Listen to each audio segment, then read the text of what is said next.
Hello, brothers and sisters, fellow Equatorians. This is Sabata with another session of a video. On behalf of the Equatoria Advocacy Foundation, I'm the Director for Resource Mobilization and Project Management. Today, I would like to discuss with you a very, very interesting thing, and that is basically how much the people of Equatoria have contributed to the current socio-economic and political dispensation in the state of South Sudan today. I will begin by talking only very little on the roots of the Equatorians, but I've already made a video before on the roots of the Equatorians, but there's just a very important aspect that I would like to note on the roots, and then I will go to the contributions that the Equatorians have made to the current socio-economic and political dispensation in South Sudan. And then from there, I will explain why this is very important for the Equatorians. I would like to thank you very much for the time that you have given. If you're an Equatorian, and also if you're not an Equatorian and you're watching this video, you're welcome, and thank you very much. I would like to begin by saying this, just very little on the roots of the Equatorians. Of course, the people of Equatoria have been where they are, what is called the equatorial territory, and it has been from time immemorial. That is long time ago, even before the entry of the Arabs and before the entry of the colonial Caucasians who have come up there. And I'm talking about the Belgians and the British specifically, because those are the people who have had effect on the Equatorians as far as colonization is concerned. And brothers and sisters, I would like to remind you that we, the people of Equatoria, in this territory of the Equatoria, when we speak of the equatorial area, I wish I could describe the demographics of this territory. We, the people who have occupied, we the tribes who have occupied the territory that has been referred to as the equatorial area, we have lived there for a very, very long time. We have not come from somewhere. This is where we have been. We have been there for a very long time, even though history, there are different versions that explain migration of people here and there. But hey, even before the entry of the Arabs, the British or the Belgians, we have been found there. That is where we are. And that area has been referred to as equatorial area. We have been occupying that land. And it's very important just to mention that in 1894, this territory of the Equatoria have been leased out to King Leopold, who had been running the Congo under his program of the Congo Free State. And he has also administered this area, this territory of what is called the equatorial territory. And it is very, very wide. It is basically what is called the current equatorial region, even including the northern part of Uganda and some parts of Congo. The whole of this territory, those were called the equatorial area. All the tribes that were there, including all the Aringa, the Aluru, all of these people used to be called the equatorial area. All right. And we have always, the administration of that place was once given to this Leopold, who is a Belgian, and he has been running his administration on Congo, and he has what is called the Congo Free State. They have entered into this agreement, and the agreement was called the Congolese Treaty of 1894. It was entered by the British, and it's very important to mention that when Leopold died in 1909, the British took the administration of this place, again the territory, simply taking the administration of the territory and saying, okay, from now on we are administering this area, you are not part of the administration. And that message was sent to the Belgians, and that was consistent with the terms that were signed in the Congolese Treaty of 1894. And from that time, in 1910, the British called that territory the province of Mangala, and made Mangala the capital of the equatorial area. However, the British at that time, they were administering what was called the condominium rule. That was the British and the Egyptians basically were administering what was called Sudan, and the southern side, or the southern part of the then Sudan, was basically the people who currently are known to be people from the region of the Bahr al-Ghazal and the region of the Upper Nile. So those people at that time were the southern part of Sudan, but further south of them, we will refer to it as south right now, even though it is more of an Upper Nile. You know, when you're talking of Upper Nile, you're going towards Lake Victoria, because it is assumed that the River Nile flows downwards to the Mediterranean Sea. So if you're going towards Egypt, you're going down, you're going to the lower Nile. And if you're coming towards Uganda, you're coming to the Upper Nile. That is towards the source of the Nile, which is the Lake Victoria. So basically, towards the upper part of the current, what is called the region of Bahr al-Ghazal and the region of Upper Nile, that is where the equatorial territory is. That area, pretty much, the British continually had a different governor for that place. And at the time when they regained the administration of the place from the Belgians, they had a person by the name of Weather, W-E-A-T-H-E-R, that is just like weather, okay, who was the governor, and the person was a former police commissioner. So basically what the point I'm trying to make here is, you, the people of Equatoria, I would like you to note this, that at the time the British were administering the condominium rule, that is, they were overall in Sudan, and also administering you people, as they brought you from, as not actually brought you, but they took the administration of your territory from the Belgians. What has happened here is they appointed a governor for you people, okay? You, the Equatorians, they appointed a governor for you people. Now, what they then did was, before independence, of course, the Egyptians then left in 1924, all right, and the British were overall now, and the northerners, that is the Mundukurat, were calling for independence, and the Mundukurat wants the independence so that they will eventually start running the administration of Sudan, and that will eventually include running also the people of the territory of Bahr al-Ghazal and the people of the territory of Upper Nile, and that also includes the people of Equatoria. But the British did not give them that chance yet until the independence, okay? And let me explain how. And what happened here is, the British then, at that point, they kind of, before giving the independence, they formed what is called a Southern Constituent. Now, I want you guys to know that the British formed Equatoria through a program. They brought all those tribes together and formulated what is now known as the Equatoria Constituent. But then, before independence, before Equatoria would even be governed by the Mundukurat, what has happened is what was called Southern Constituent was formed, and the Southern Constituent then eventually voted on the Juba Conference of 1947, okay? And how the Southern Constituent was formed was like that. So the Equatoria was formed, all right? And then when the Equatoria was formed, now Mundukurat were running their mouth here and there. They want independence because they want to govern. Then what the British did was, the British then administratively detached the people of the territory of Bahr al-Ghazal and the territory of Upper Nile, and then merged them into an administration with the people of Equatoria as one, and formed what is called the Southern Constituent. And when this Southern Constituent was formed, then this Southern Constituent ended up voting in 1947, all right, whether they want one parliament or they wanted a separate parliament.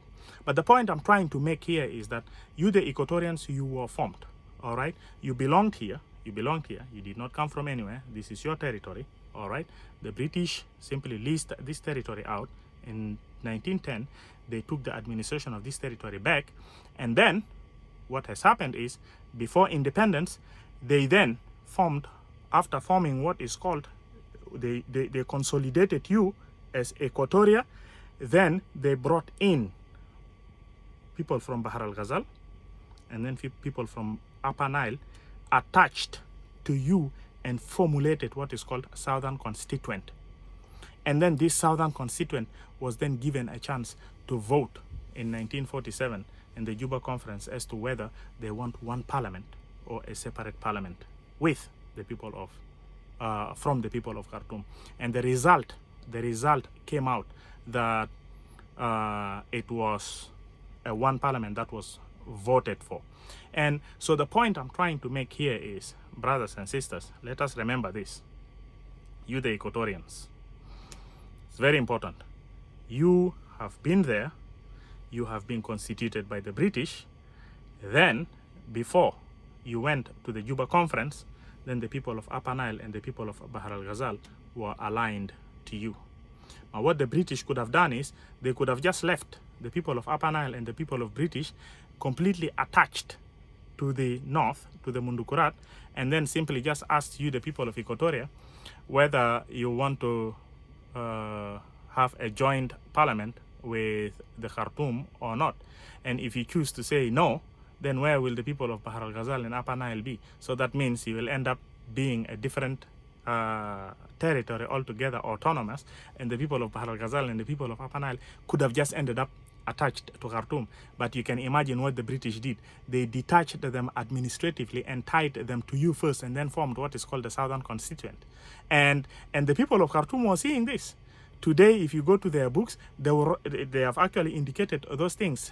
And when you read books about the British policy towards the South from 1899 to 1947, that is towards the Juba Conference, all those things are indicated. How the Northerners felt as though the British have administratively taken their authority administratively off from these territories of the Upper Nile and the Bahr al-Ghazal, and kind of attached those people to the Equatorians, and formed what is called the Southern Constituent, you see, and then had the Southern Constituent vote whether they wanted a one assembly or two assembly, and then we ended up with one assembly. That is just that I would like to mention very clearly. And just know that as far as your roots are concerned, you have been there from time immemorial. That is where you have been, and you have been groomed at this point. Pretty much your history is separate from the people of Bahr al-Ghazal and the people of Upper Nile. You have been groomed pretty much under the British colonials, under the Belgian colonials, then the British colonials, then eventually when the result of the voting of the Juba Conference came out as to be a one parliament, then eventually that constitution of the one parliament was formed, so that when the independence was given, then you guys remained there, now including the people of Bahr al-Ghazal and including the people of Upper Nile. So basically you would realize that on the territory where you guys have inhabited, so basically what was then referred to as Sudan and the people of the southern part of Sudan, after the Juba Conference, the demographics of the map changed. It now included all the people of the equatorial area, all right? All the people of the equatorial area like that were kind of now legitimately, I would use the word legitimately, now under the government of the people of Mundukurat. Otherwise, just before the Mundukurat, you, the equatorial people, the Mundukurat did not govern you, even though the Mahadist took over control of the Sudan. They did not have much to do in the equatorial area except just having their Ansars in Rajaf, which the Belgians eventually chased those Ansars out in 1896. That was just about the roots. Now what I would like to discuss with you a little about what the Equatorians have contributed politically and then eventually socio-culturally.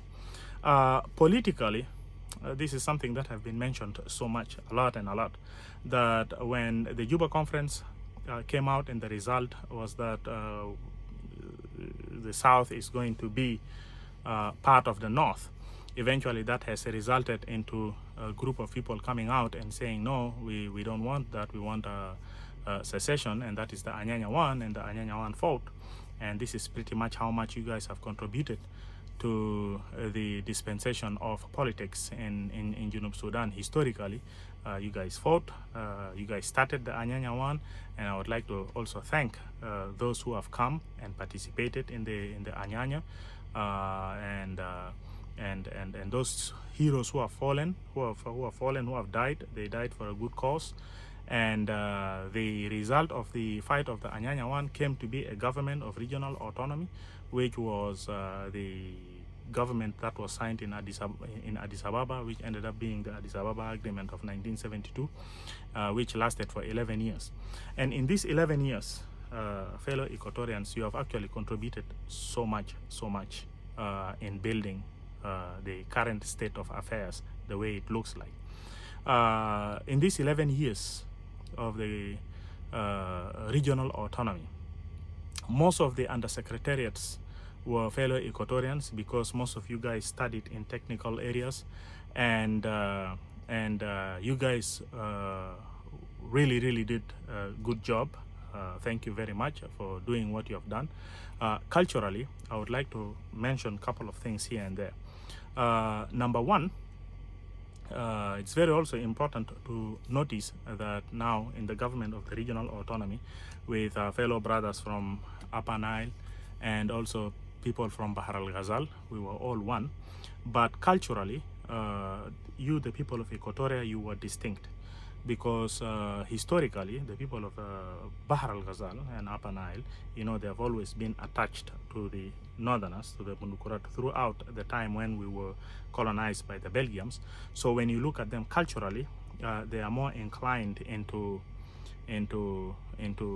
the north. They speak, most of them studied Arabic, and culturally they are more like the northerners. But most of us, because educationally, you know, when the British were actually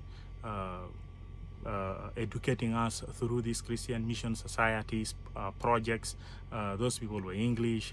It's pretty much English being taught, and that is why when you look at how we are, and culturally even, you would realize that we are culturally very similar to people in the current what is called Uganda, because we were basically colonized by the same people. When you look at people from Kenya, we were colonized by basically the same people. During the government of regional autonomy, the rhythm of music that we had at the time that was dominant was what is called the Jalua rhythm. Okay, and when you hear about the Jalua rhythm is also played in Uganda and also in Kenya. Unlike Congo, even the style that the Congo play music right now, you would say has its basis on the Jalua rhythm. Okay, the style of the music. Okay, and this is because the people of I don't know whether it originated from the people of Luo, but yes, there are people of Luo in South Sudan amongst the Equatorian tribes. So we share that kind of a similarity as far as culture is concerned. And also, I would say during the time of the regional autonomy, the fashions of clothing that we wore at the time. You see, when you look at how we, the Southerners, looked at the time, we kind of adapted the Western style of wearing clothing, the fashions. People were wearing three pieces. Okay, you'll find a person wearing a coat like that, and then there is a half coat, and a shirt and a necktie. You see, those are of course Western civilization kind of things, and we have adapted them because they were the colonials. And when you look all the way even to the side of the East Africans, that is the Ugandans and the Kenyans and the Congolese, eventually came with their own stylings, because those people were colonized by the French, not by the British. That's why they are distinct in their culture. The way they wear is not very similar to how the Ugandans and the Kenyans and people from South Sudan were, because basically people from Kenya, Uganda, and South Sudan are colonized by the British. And the British are fond of putting three pieces, and sometimes they wear what we call torbus, those kind of hats. And you can even see similar culture of this with these African Americans here. When you look at these African Americans, how they like to wear three pieces and that kind of a hat with a feather. These are originally British style of wears. And with the South Sudan, the Equatorians, you have actually embraced that initially as part of your culture. And I've spoken about your music, which is pretty much adapted from what is called the Jaluo rhythm, which is similar to also the people from Uganda and the people of Kenya. As far as culture, I would say the type of food that you guys ate, you guys had a variety of different styles of food that you guys had prepared during those days. And the good thing that you guys did was that people who came from outside, okay, people who came, in particular people from Bahar al-Ghazal, to be honest, Juba was considered to be the capital city, and this is where civilization was expected to be pruning, all right? And when the brothers who have come from Bahar al-Ghazal kind of poured into Juba, those who have actually lasted and grew up in Juba behaved like everybody in Juba. Even the way they wear, even the music that they liked to hear were those ones that had rhythm of the Jaluo. But then we had more and more influx that came from people from the territory of Bahar al-Ghazal, people who initially didn't wear clothing and were taught how to wear clothes. They were told they have to wear clothes, and it's not just appropriate to walk naked in the city. And they were asked to take shower, because they would smear themselves with those white romat, I think, because back in the Mora, I think it kind of deterred mosquitoes. But in Juba, they were told that those kind of characters had to be left down, and the people of Juba worked around with them, so that to get them, to acquaint themselves with wearing clothing. And some of them actually picked up. Some of them picked up and wore good clothing. And even though in the beginning clothing were not ironed, it didn't look good, but it went step by step, and some of them started taking shower, and what was called meje, the one that was put in the hair, the brown ones. Some started changing the culture that they had come up with in Juba, and basically I would say were modernizing themselves and were changing. And there are those who have refused to change completely and turned aggressive. They don't want to change. But as somebody, if you hear one of the videos that had been mentioned a couple of days ago, somebody had said, we don't change, this is how we are. We hold into our culture and never change, which I think is not good as far as developmental or developing what is called an idea where everybody in a country would come around. But if somebody sticks in one concept, sometimes will not help developing a nation. And also the people of Juba did a very good job in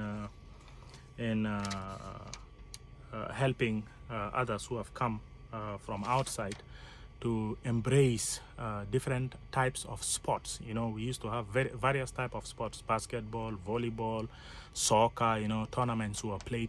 So the 11 years, I would say, in the 11 years during the government of regional autonomy, so much have been done in Juba that people who have come from other territories, like for example Bahar al Ghazal, have learned so much from the people of Equatoria. People of Equatoria have taught them so much. But then misunderstanding grew up, and there are those, when the influx was so many, and as somebody had mentioned earlier, I heard in a video a lady was saying we don't change, and it's true. Some came and were not ready to change, and the people of Juba felt as though their moral codes at the time were getting banned, and so people decided to call for Kokora. They wanted these people to go back to where they came from, and there had been chaos, and the government of regional autonomy was eventually abolished. It was broken down, and eventually those who left Juba, and of course, yeah, it was implemented in a very rough way. We are sorry for that, but it was implemented that way because there's a tendency of refusing. Here's the thing: there's a tendency of refusing to live by the codes, and there is a tendency of refusing to go back when you're told change the way you are so that you blend with the others. You refuse, and you're told okay, go home. You refuse. Then the last resort was the violence that was implemented during the Kokora for those who are asked to leave, to be sent back. And eventually, when those people were sent back, I would assume that when they went back, they started, the ideas that were picked from Juba here were kind of spread now to some of the people who have been in the village, who have not found chance to come to Juba. Those ideas that were collected in Juba, the civilization that was taken, was then taken to them over there, and eventually people started playing various types of sports in those places, and I'm sure activities started going on. So basically I would say this is how much the Equatorians have contributed to the current way of being. Why am I saying to the current? Because even when the SPLM war broke out, you can imagine when the SPLM war broke out, and it took a while, and some areas were liberated in the equatorial area, some areas were liberated. So people kind of again found themselves in interacting across these regional lines, okay? And I remember in places like Kajukeji, in places like Kaya, for example, most of the SPLA, you see, who are from the territory of Bahar al Ghazal, who lived around those areas, loved to live that culture where they danced the Jalua rhythm and found some alcoholic drinks over here. They would drink their minds off and really loved that type of lifestyle so much that even when we're in peace and the country has come out now through voting, all right, many don't want to go back to where they are because they loved the culture and the hospitality that the people of Equatorians have given in their areas. Now, I would want to say there is something about the culture of the people of Equatoria. The people of Equatoria are very tamed.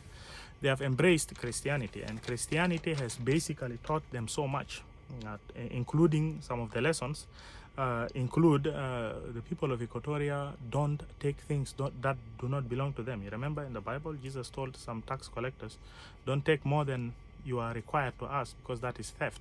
So basically, Christianity has taught the people of Equatoria that theft is wrong. People of Equatoria don't take what does not belong to them. And that is why you have not heard one time that the bigger tribes in Equatoria went into the territory of the smaller tribes in order to take their belongings. Those things, those are just no activities, you see. Unfortunately, Equatorians are suffering the habits of their properties being taken, from, again, fellow people whom they thought were, were brothers, but unfortunately this is happening. So fellow brothers and sisters, Equatorians, I would want to say this, that you people are have done so much in South Sudan politically, starting from the time of Anyanya. You guys have culturally educated many individuals who are originally not from the territory of Equatoria, culture that they enjoyed so much. And by the way, until today, as we speak, in your territories, imagine people just come and they want to live with you. They just can't live without you. You see, they can't live without you. They can't live without your ancestral lands that you are standing on. They like that vegetation. Even if you are saying, look, here's the thing. We are Equatorians. We were able to build the nation of Equatoria out of various tribes. But then there's just something about a particular tribe. There's something about a particular tribe. They just don't seem to get it. When you start talking of principles by which we can all live and harmonize so that we'll not have problems with each other. You talk to them about, don't snatch my thing, don't take my thing. If you want something, we'll sort out how you can be given that without you having to take it by force. It is just those kind of things that these guys don't get it, you see. But as far as what you have done to this South Sudan today, fellow Equatorians, you have done so much. Thank you for doing what you have done. And by the way, I would like to conclude by saying why this message is very, very important, and you should share it with your younger ones. For as much as you are holding good principles, principles of people who can easily build a nation, all right, you don't know with whom you are sharing space. You do not know if there are any hidden intentions. There could be hidden intentions because there are some claims, there are some unfounded claims that are being made now that you did not participate in liberation of South Sudan. It is being claimed that you guys are coming from somewhere, I don't know where from exactly, Central Africa or whatever it is. It is just outrageous claims that are baseless, that are made towards you, and there are possibilities that those claims are being made deliberately for a reason. History is in a process of getting rewritten, so that once this kind of unfounded claims are being made again and again and again and again, guess what?